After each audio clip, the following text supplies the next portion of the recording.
नमस्कार, मैं राजीव वर्मा पूर्वज श्री राम के सीरीज में आप सभी का स्वागत करता हूं। आज हम श्री राम के पूर्वजों की 39वीं पीढ़ी के नेतृत्वकर्ता महाराज दशरथ की कथा को आगे बढ़ाएंगे और जानेंगे कि कैसे और क्यों महाराज दशरथ ने किया पुत्र कामेष्टि यज्ञ।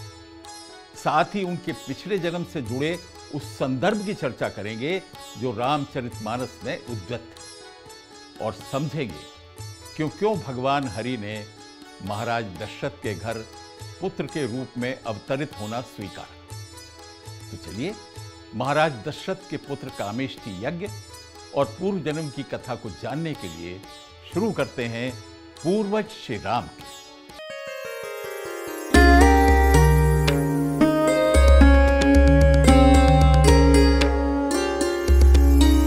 राष्ट्र के रक्षक हैं वो, विश्व के वो पथ प्रदर्शक, सत्य जिनके है धरोहर, सूर्य के हैं वो उपासक। गंगा है वो, सिंधु है वो, वही तो जम्बू द्वीप है। सगर रघु दशरथ है वो, वही तो राजा दिलीप है। निर्माता भारत वर्ष के, शासक अयोध्या धाम के, इक्ष्वाकु सूर्यवंशी, पूर्वज श्री राम के। श्री राम के, श्री राम के, पूर्वज श्री राम के।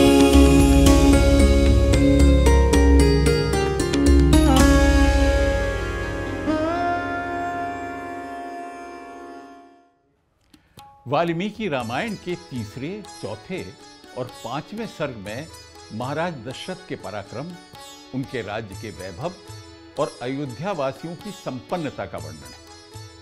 परंतु छठवां सर्ग एक अभाव के भाव से आरंभ होता है। पहले ही श्लोक में कहा गया है कि अत्यंत प्रभावशाली और धर्मज्ञ महाराज दशरथ पुत्र विहीन थे और चिंतित थे कि उनके वंश को आगे ले जाने वाला कोई नहीं। इसके बाद अगले सर्गों में पुत्र प्राप्ति के लिए पुत्र कामेष्टि यज्ञ की चर्चा है, उसकी सफलता की चर्चा है। लेकिन हम उससे पहले महाराज दशरथ के पूर्व जन्म से जुड़ी उस घटना की बात करना चाहते हैं जिसके कारण ये पुत्रेष्टि यज्ञ सफल होने वाला था।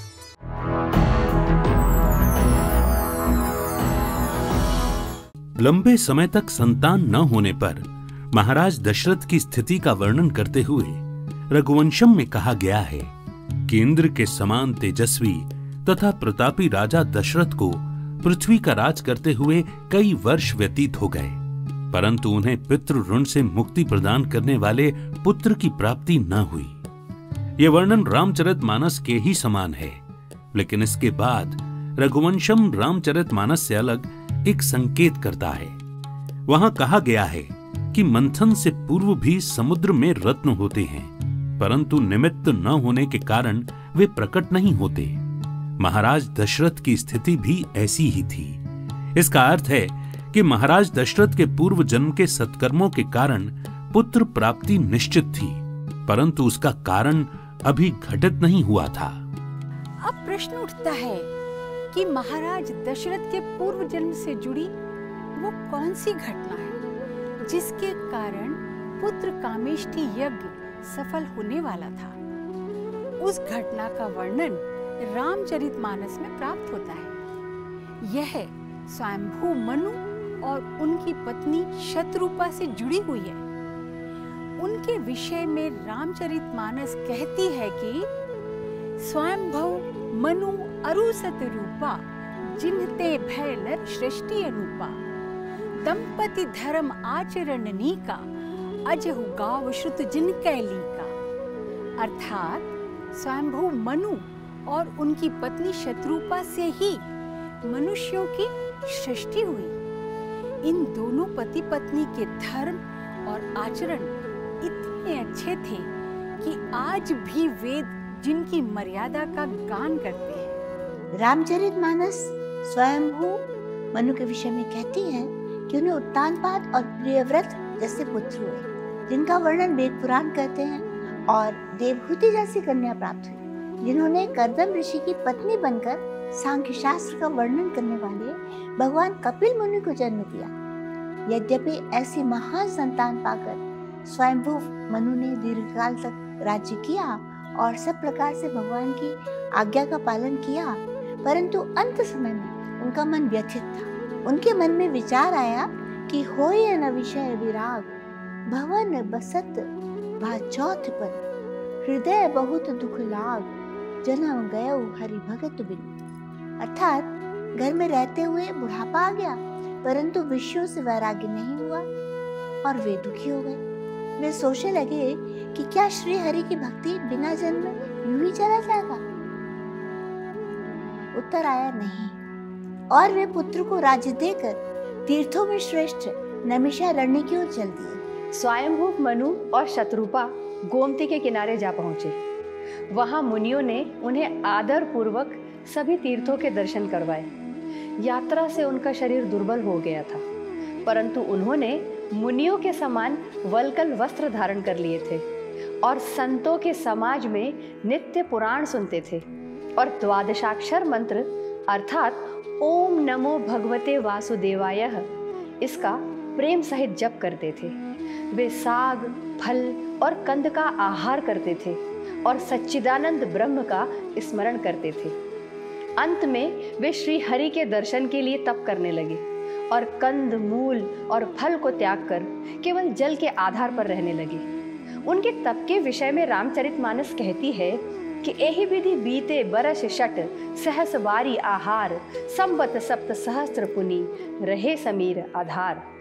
अर्थात उन्हें इस प्रकार जल का आहार करके तप करते हुए 6000 वर्ष बीत गए और इसके पश्चात वे 7000 वर्ष तक केवल वायु के आधार पर रहे। स्वयंभू मनु और शतरूपा के तप का वर्णन अतिशयोक्तिपूर्ण लग सकता है, लेकिन ये निश्चित है कि उन्होंने दीर्घ काल तप किया, निरंतर वन के शांत वातावरण में उचित आहार विहार के साथ श्री हरि की आराधना की। यहाँ वर्णन आता है कि उनके तप को देखकर ब्रह्मा, विष्णु, महेश उन्हें वरदान देने आए, परंतु उन्होंने अपना तप समाप्त नहीं किया। अंततः उनके इस गहन तप का फल उन्हें प्राप्त हुआ और सीता सहित स्वयं भगवान श्री राम प्रकट हुए।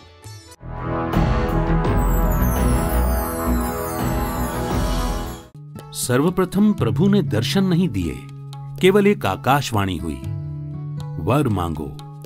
परंतु स्वयंभू मनु और शतरूपा को प्रभु के दर्शन की इच्छा थी, अतः उन्होंने प्रार्थना की, भगवन, यदि आप हम पर स्नेह रखते हैं तो प्रसन्न होकर यह वर दीजिए कि आपका जो स्वरूप शिवजी के मन में बसता है और जिसकी प्राप्ति के लिए मुनि लोग यत्न करते हैं, जो काक भुषुंडी के मन मंदिर में विराजमान है और वेद जिनकी सगुण और निर्गुण कहकर प्रशंसा करते हैं, उसी रूप को नेत्र भर कर हम देखें। राजा रानी के विनय युक्त वचन सुनकर भक्त वत्सल कृपा निधान समस्त विश्व में व्याप्त सर्व समर्थ भगवान प्रकट हुए।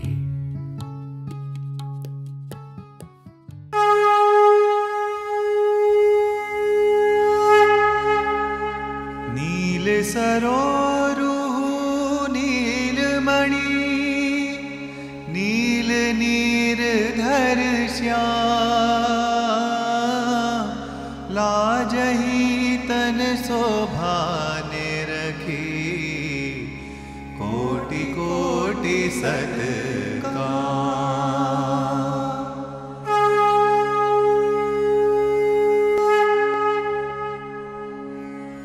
सरद मयंक बदन छवि सीवा, चारु कपोल चिबुक दर ग्रीवा, अधर अरुण रद सुंदर नासा, विधु कर निकर बिनिंदक हासा।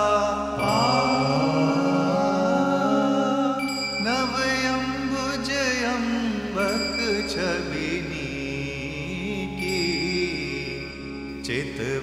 ललित भावंती जी की, भ्रगुटी मनोज चाप छबिहारी,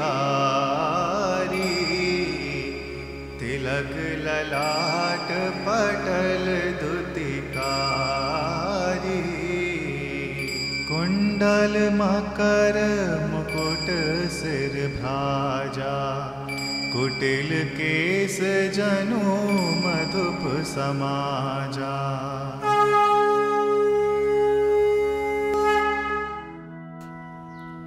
रामचरितमानस में तुलसीदास जी ने भगवान श्री राम के स्वरूप का इतना सुंदर वर्णन किया है कि आज भी उसे सुनकर भक्तगण अपनी सुध बुध खो देते हैं। तो सोचिए, उन्हें साक्षात देखकर मनु शतरूपा की स्थिति क्या हुई होगी।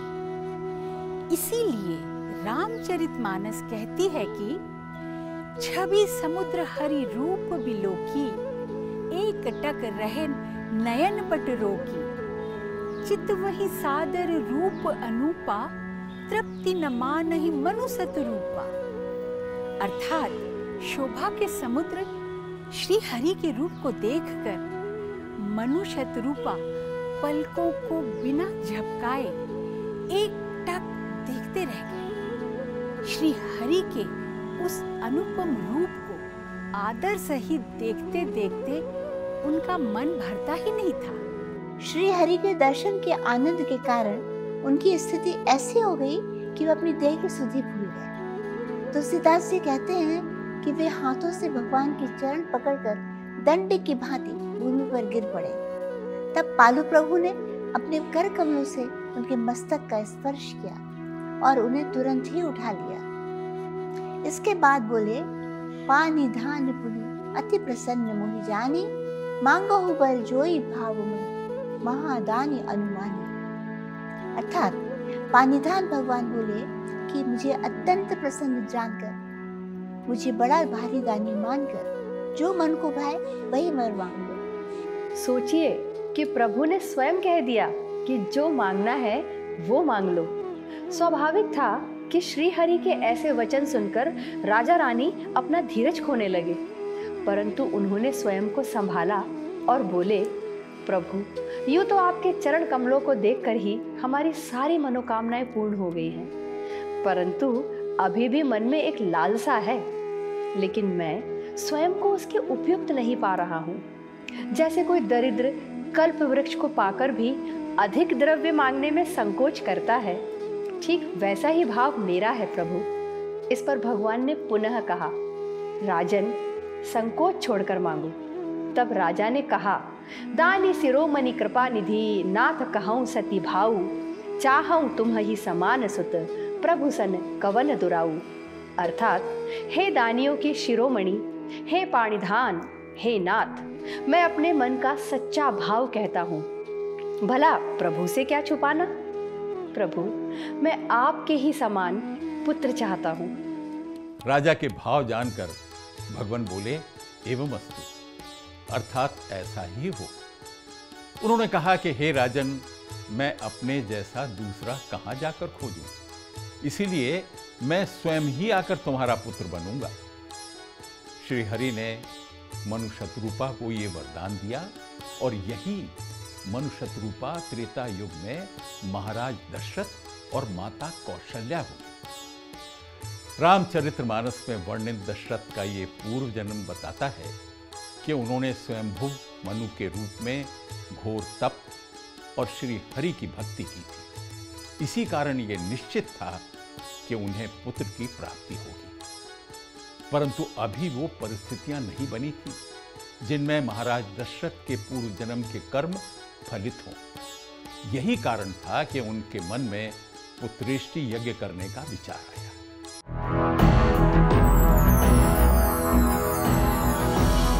वाल्मीकि रामायण के 6वें सर्ग में महाराज दशरथ द्वारा पुत्रेष्टि यज्ञ के लिए की जाने वाली तैयारियों का वर्णन है। यज्ञ करने का निश्चय कर सर्वप्रथम महाराज दशरथ ने मंत्रियों को सरयू के तट पर यज्ञ भूमि ठीक करने का आदेश दिया। क्योंकि महाराज दशरथ को यज्ञ के विधि विधान का पूर्ण ज्ञान था। वे जानते थे कि विधि पूर्वक ना किए जाने वाले यज्ञों में विघ्न आते हैं और वे पूर्ण भी नहीं हो पाते। इसीलिए उन्होंने मंत्रियों को स्पष्ट निर्देश दिए कि यज्ञ विधि पूर्वक होना चाहिए। यज्ञ करते समय किसी को कोई कष्ट ना हो और ना ही किसी का अनादर हो। वाल्मीकि रामायण में आगे वर्णन आता है कि महाराज दशरथ मंत्रियों को निर्देश देने के बाद वनवास जाते हैं। वे जानते हैं कि यज्ञ की सफलता के लिए यह आवश्यक है कि वह पत्नी सहित किया जाए।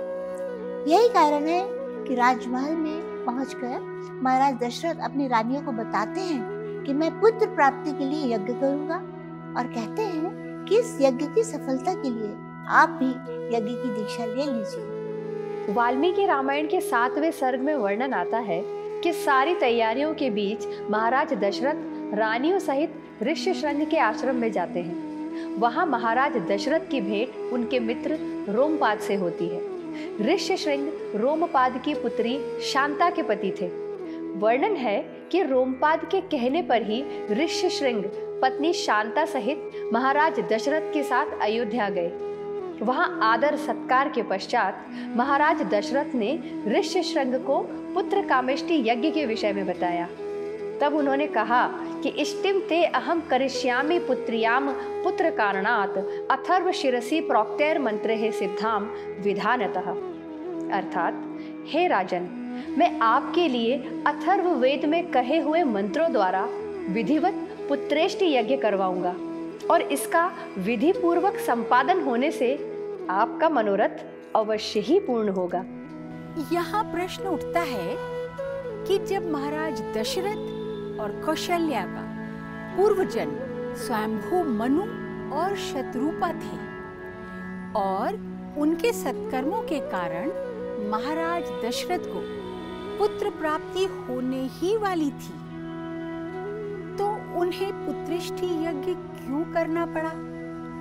तो इसके उत्तर में हमें यह समझना होगा कि पूर्व जन्म के कर्म फलित हों, इसके लिए यह आवश्यक है कि इस जन्म में सत्कर्म किए जाएं।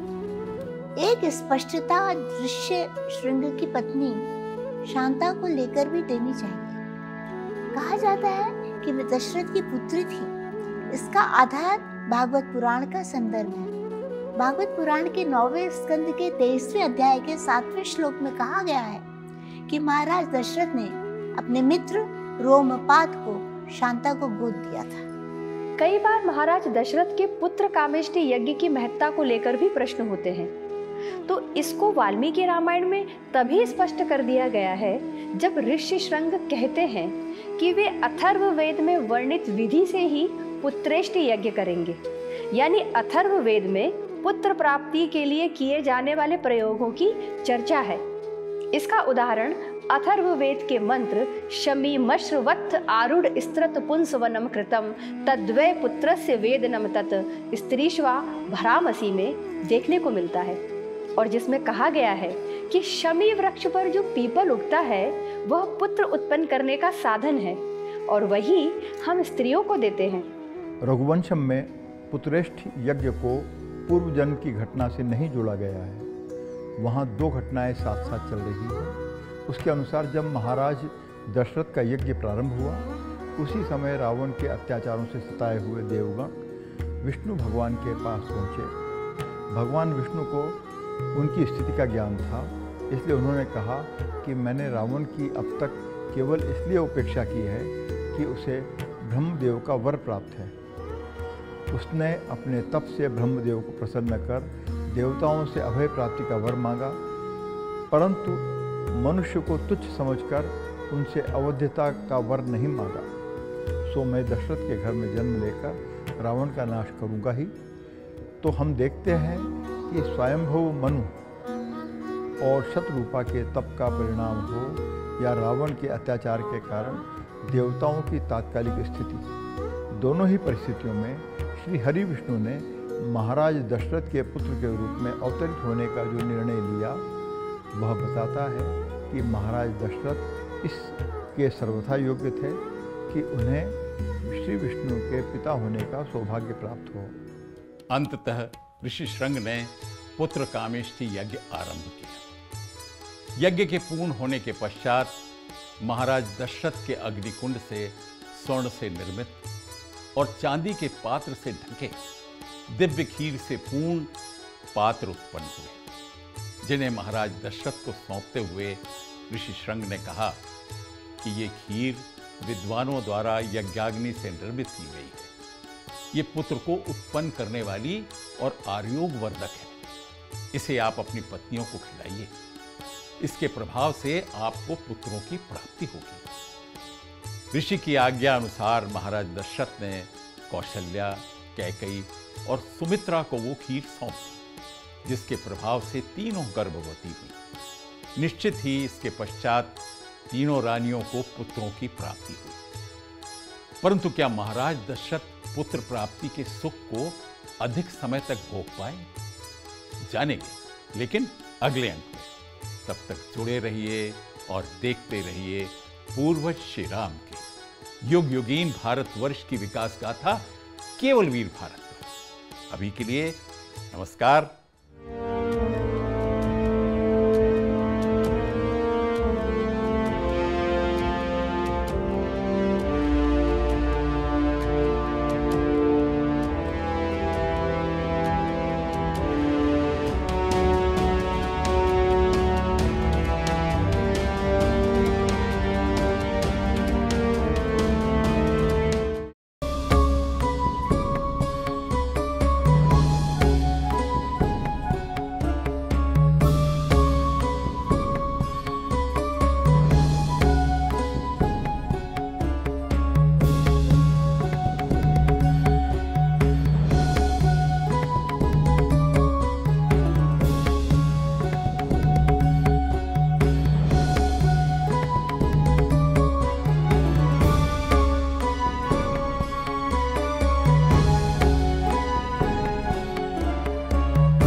वयं राष्ट्रे जागृयाम पुरोहितः। हम राष्ट्र आराधक भारतवर्ष को जागृत और जीवंत बनाएं। युग युगीन भारत के कालजयी महानायकों की तेजस्विता की गौरव गाथा